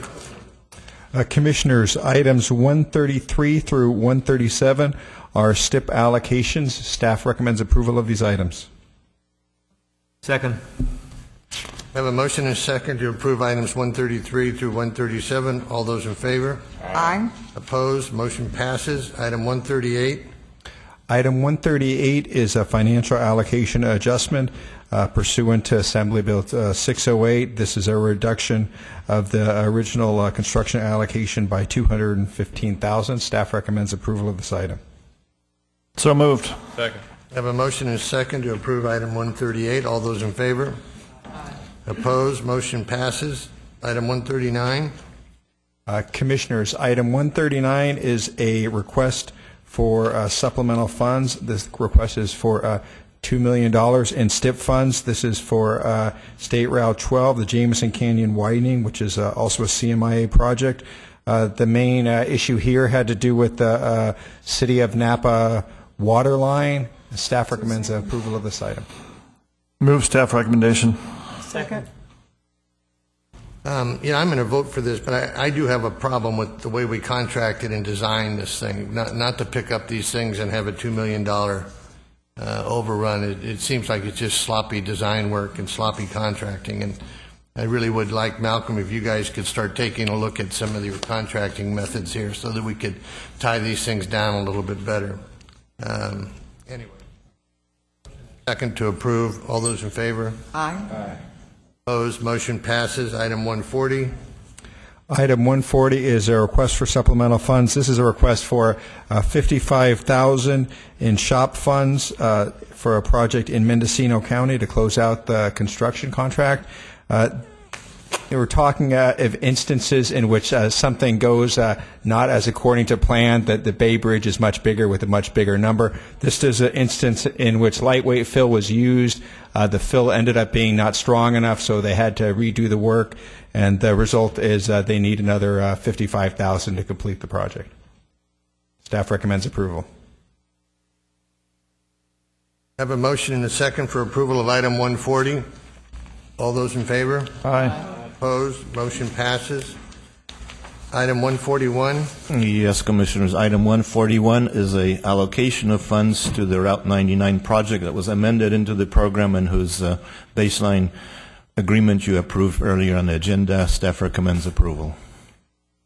Move staff recommendation. Second. We have one speaker. Do you really want to speak? Yes, sir. Carla Shamson.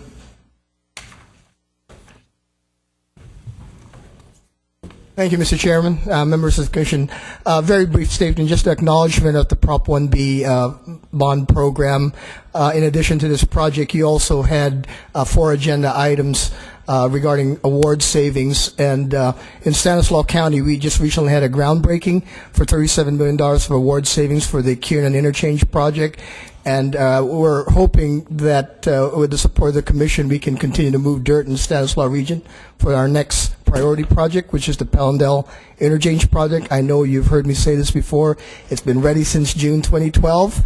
We're working very closely with the department staff to monitor the savings, and hopefully with the support of the Commission, we can continue to move dirt in the Stanislaus County region. So thank you. Thanks, Carlos. I have a quick question. What is the status of the savings for State Route 99 bond? We are using them as just the project we're going to be allocating is coming from the savings. Where are we at right now with the total dollars? That I don't have at my fingertips right now. You lowered I don't remember the exact number, but you lowered the reserve significantly to get as many projects out as quickly as possible. Can we get an update from Norma, or? We can provide the numbers at the next Commission meeting if you wish. Thank you. Okay. Thank you. I have a motion and a second on item 141. All those in favor? Aye. Aye. Opposed? Motion passes. Item 142, Stephen. Yes, Commissioners. Item 142 has three TCIF projects. One of them is the OHIT project, and staff recommends approval of allocations for all three projects. So moved. Second. I have a speaker request. Does the speaker really want to speak?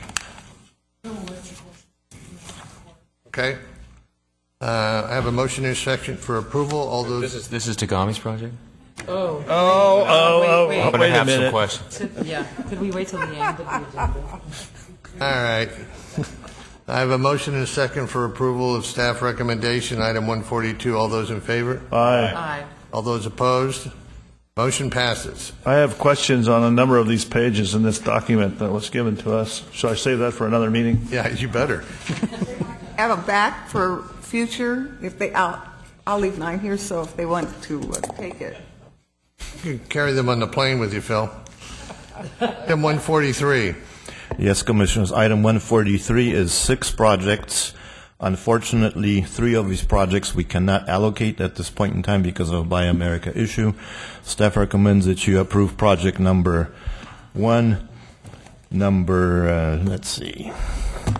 project number 1, number 3, number 4, and that's it. The other projects, number 2, number 5, and number 6 are right now cannot be allocated because of Buy America issues. So staff recommends approval of the 3 other projects. Second? A motion and second for approval of item 143. All those in favor? Opposed? Motion passes. Item 144, Stephen? Yes, Commissioners. Again, this is a allocation. Unfortunately, we can't do it because of Buy America issues, so staff recommends that you not allocate this project at this time. So what are we doing, just deferring it then? We're just deferring it. They might be able to come back in June.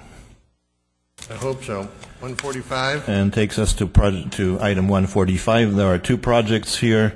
Project number 2, staff recommends approval. Project number 1, staff recommends not be approved at this point of time because of Buy America issues. Mr. Chair, can we have staff consolidate all of these ones in one report so that I think that'd be helpful if you guys could can kind of take a look at this in context? At least look at the issues. I mean, maybe all the issues are similar. Maybe they're all utility company issues. They're all utility companies. I think we need to understand, as we said earlier, I mean, are we talking about copper wiring, which they don't know where it came from? I have no idea what this stuff is about. It would also help this commissioner, if it's not too much work, to know what type of economic impact we might be losing by delaying or losing these projects. Okay, so if you can get back to us even before the next meeting, it would be helpful for us to review that. We will attempt to get back to you with the information. Great, thank you. Malcolm, did you want to add something? What, besides the delay of projects, I can tell you right off the bat that putting federal dollars at risk certainly risks that amount of money. But for the past 10 years, we've averaged getting $130 million extra after we utilized all our federal dollars that were given to us. If we don't use all our federal dollars in a given year, we don't have access to that extra money. Right. Okay. Somewhere else. Mr. Chair, can we just reinforce with all of our team here the sense of urgency? So I don't want to wait till our next meeting to get the list and for all of us to go into action to try to find solutions. So whatever we can do ASAP to get the right people to the table to find solutions. I think we want to do that. Did I get a motion in a second on 145? We still have 1 project that needs to be allocated on that list. I'll move that then, and then I have a question or a comment. Second, her first. I think that sometimes if you're faced with an impossible situation, and I hope this can be worked out, I would hope that it can. But it seems to me, if in fact all of this is in jeopardy, that the next step is to look at reprogramming some of these funds. We don't want to lose them. So that I would hope it works out. But it's going to take one of 2 things. It's going to take either a change of law, and you're going to have to change MAP 21, and it comes up in September. I don't know. Isn't that right? Doesn't it come for reauthorization again in September? 2014. 2-year deal.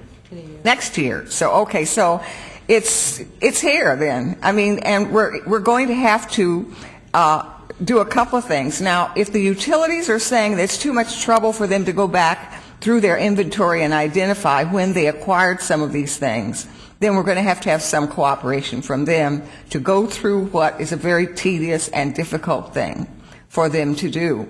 Or if we want to try to get some kind of a change through on the authorization, I think that's going to be long shot and very difficult to do. Yvonne, I think I don't think it can be this complicated. I mean, if you've got federal money on one of our jobs, just go out and buy new stuff to put in the ground and use the old stuff on Darius's subdivisions.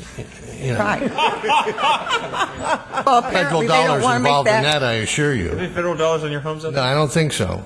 Well, apparently the utilities feel it's Well, too we need. difficult That's why to I think identify that. what Commissioner Fromer said earlier about getting to other people in the organization and go from the top down is something we need to work on right I now. think so too, but I do think that we need to have some date that we look at for reprogramming. We can't lose this money. I'm not sure we can reprogram this money. Well, if the project, the determination is that the project can't go forward, right? Well, these are some of these monies that we're dealing with are TCIF dollars. It's a commission mandated requirement that these projects be under construction by December and allocated by June. If these things don't happen, this money doesn't go away. The commission will probably be devising a son of TCIF program to use up these monies, and these very same projects could come back because there's no prejudice against these projects. Now, there are other federal funds involved in some of this stuff, and I just don't know what will happen to the federal dollars. Maybe if the federal dollars go away from these projects, then they can be done with state monies and move forward and have no utility issues.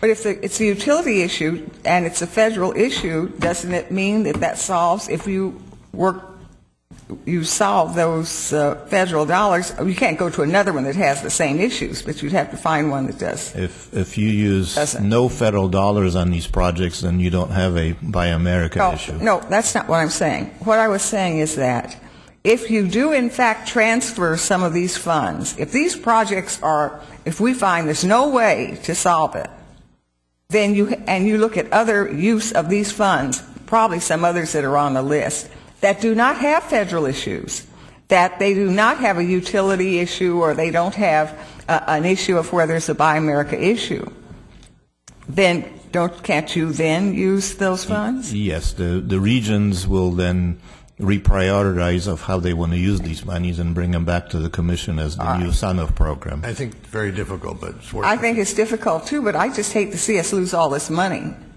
Do I have a motion and second on item 145? All those in favor? Aye. Opposed? Motion passes. I mean, we can sit around and complain, but Item 146? Commissioners, item 146 is an action item. It's a request by the department to allocate $49,539,000 for Proposition 1B SHOP funds for 3 Caltrans facility projects. Staff recommends their approval. Move the recommendation. Second. I have a motion and a second to approve item 146. All those in favor? Aye. Opposed? Motion passes. Item 147, Teresa? Commissioners, item 147 and 148 are allocations for 3 HRCSA projects. Staff recommends the approval. Move it. Second. I have a motion and a second for approval of items 147 and 148. All those in favor? Aye. Opposed? Motion's passed. Items 149, Laurel? Yes, Commissioners, items 149 through 152 are requests for allocation for state and local partnership funds. I do want to have you look at the pink change list. There are some changes. A couple of projects have been withdrawn from some of these, and there are some other changes on the change list. In addition, under tab 149, there are 3 projects on there that are not quite ready, so I'm going to recommend deferral, and that's project number 22 in Redlands, project number 24 in Indio, and project number 25 in La Quinta.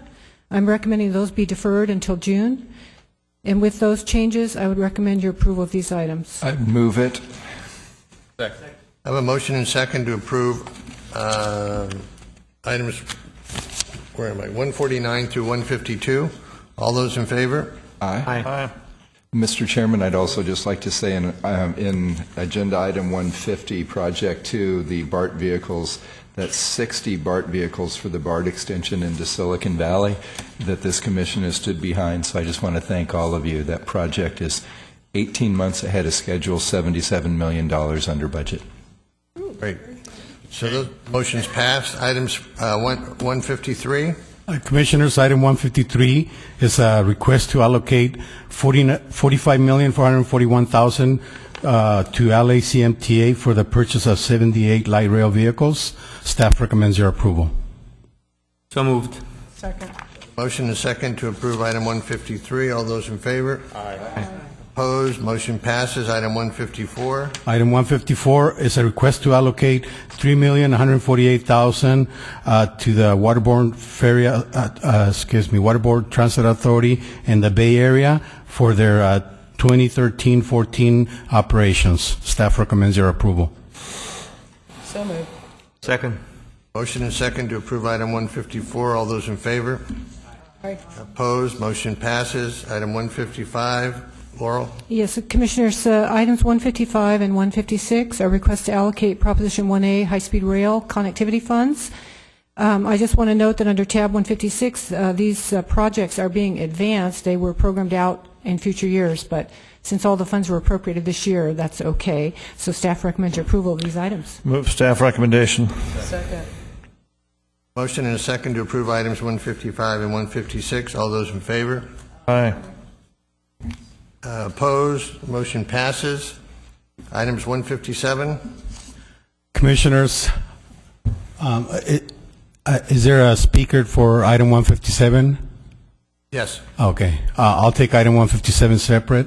And this is a request for time extension for project allocations for 5 projects. Project number 1 has been withdrawn. And staff is recommending, based on the recommendations in the spreadsheet I provided, that indicates that we're recommending denying the request by the City of LA for project number 4. And we're recommending a lower amount of 12 months for the Mariposa County for their project. With those changes, staff recommends approval of that item. Okay, we have a speaker, Nat Gale. Thank you. Good afternoon, Commissioners. My name is Nat Gale. I'm here representing the Mayor, the Office of Mayor Antonio Villaraigosa. I've been working closely over the last year and a half to transfer these redevelopment grant projects from the City Redevelopment Agency, or the former agency, to the City of Los Angeles. As you know, the CRA's mission was to improve disadvantaged areas, and the city deemed that all the projects in the portfolio are very worthy. This process was very lengthy. It involved going through the CRA's governing and oversight board, in addition to multiple meet and confer sessions with the State Department of Finance. The project before you today is a project in the Central Avenue Historic Corridor. It's of particular need in this corridor, and it's a very historic corridor in South Los Angeles. We're going to do some streetscape improvements, and again, it took a year and a half to figure out the transfer mechanism, including some legislative processes. So the city is now ready to finalize our legislative approval of this project, and we simply need a short extension to begin drawing on these funds. Therefore, I recommend you approve the city's request for an extension of appropriation of these funds. The staff is currently recommending that you deny that, and I'm here to speak in support of that. Okay. Commissioner Fromer? You want to respond to that, given CRA? Yeah, and for cities? the recommendation is based on, over the last, I'll say, year, we received about 5 requests from the City of Los Angeles requesting time extensions to delay allocations or contract awards for these same type of projects where they, and most of them were landscape and street improvement projects where their explanation or justification for the time extension was that the redevelopment agency's dissolution, and which happened back in June of 2011, if you recollect. Right. And this one, as I recommended on a previous one, the reason I recommended denial is because it appears to me that there's nothing really been, no focus has been put on this project for 2.5 years, and And this request is to delay to allocate the allocation for one more year, which really, that means that the project hasn't, the design of this project won't even start for, for another year. Could I, given the problems with, have been familiar with the problems with the dissolution of redevelopment agencies and the slowness with which Sacramento has dealt with some of these issues, and I have no idea whether this project is a victim of that or not, I'd be willing to move to give the city 6 additional months to get their stuff in for the allocation, if that was the pleasure of the commission. I'd be willing to The city can commit support to that as well. 6 months. All right. I'd be willing to support that as well, with just a on-the-record caveat that we're talking 6 months, and we'd hate to see it delayed again. Absolutely. Yeah. Again, the city is ready to move within the next month. It's just getting the legislative process through city council. That's been the holdup. Well, that could be your own delay there, so we'll give you 6, okay? Okay, we have one speaker, Arnold Sachs.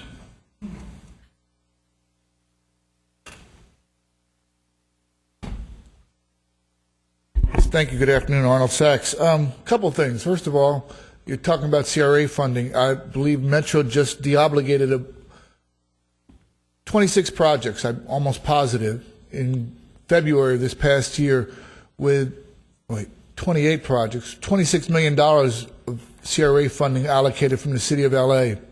But more importantly, and just FYI, CRA funding for transit projects, I thought CRA funding was for housing, community redevelopment.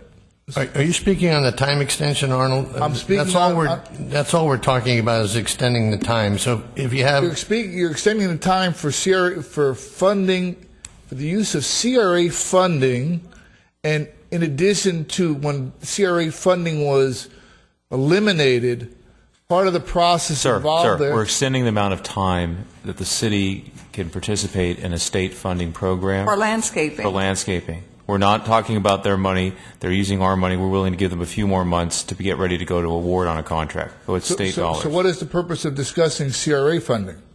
Not. You misunderstand what we're talking about. They were the agency. They're the agency that's doing the contract. We are funding it. But the CRA is no longer in existence. The city is the successor agency to the CRA. Then it should be labeled as the successor agency of the CRA. Thank you, Arnold. Okay. Pleasure of the commission.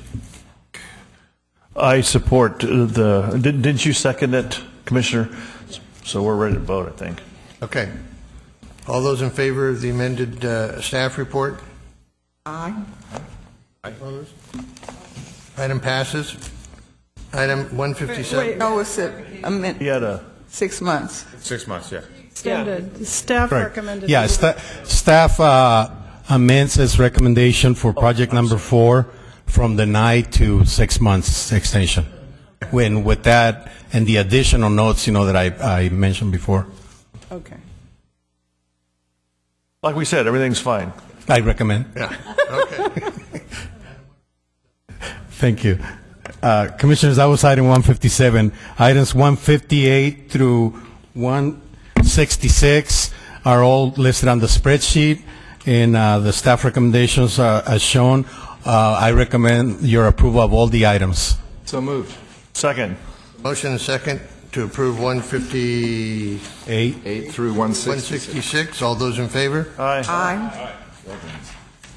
Motion passes. And we have under public comments, Arnold would like to speak to us again. So, where do you go? He's gone. He changed his mind. Oh, he's there. He's coming. Mr. Chair, I have to catch a cab for a flight. So. I'm going to start doing this. I'm going to stop.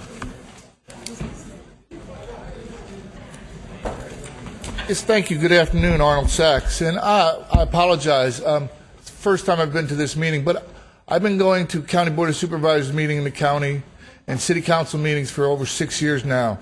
And it's fascinating what you can learn. I can make, if you don't mind, I'd like to make a suggestion. Well, a few, but this is a different one. When you do your presentation, I don't know how many of you are familiar with when the space program was in vogue in the last couple of launches, they would put the telemetry factors. When the shuttles took off, you could see the telemetry on the screen that showed the speed, the miles per hour, and the height that was reached. When you okay these contracts, can you put a telemetry that shows the amount of money that you're authorizing, that shows how high you're going and how quickly you move? It would be fascinating. But more importantly, since you talk about money and funding, my other comment about public comment was, and I believe Commissioner Burke mentioned, a change to state law. Well, Metro amended state law to create a construction authority to get public property for a station in Glendora.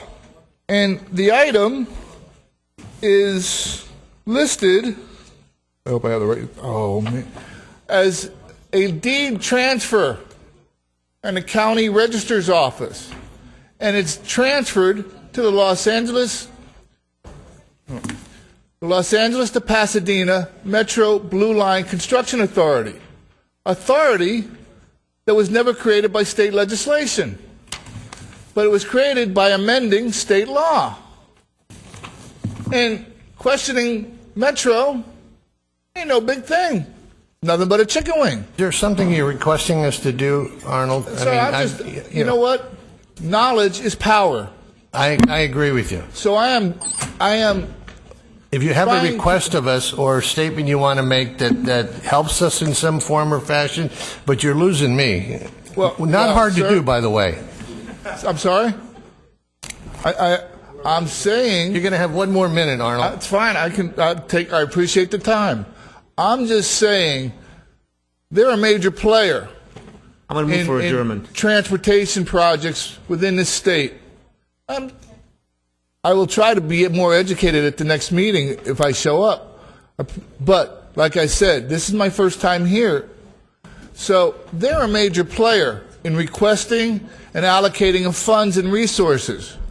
And when you allow them to do the kind of thing, amending state law, that doesn't say much for your powers and abilities as oversight for allocating state funds. Arnold, your minute's up. Thank you. I would like to adjourn this meeting in the memory of Robert Jones, Sean Baker, and Dean Patton. These were our valued state employees who passed away this last month. So, in their memory. All right. Meeting adjourned. Thank you. Good job.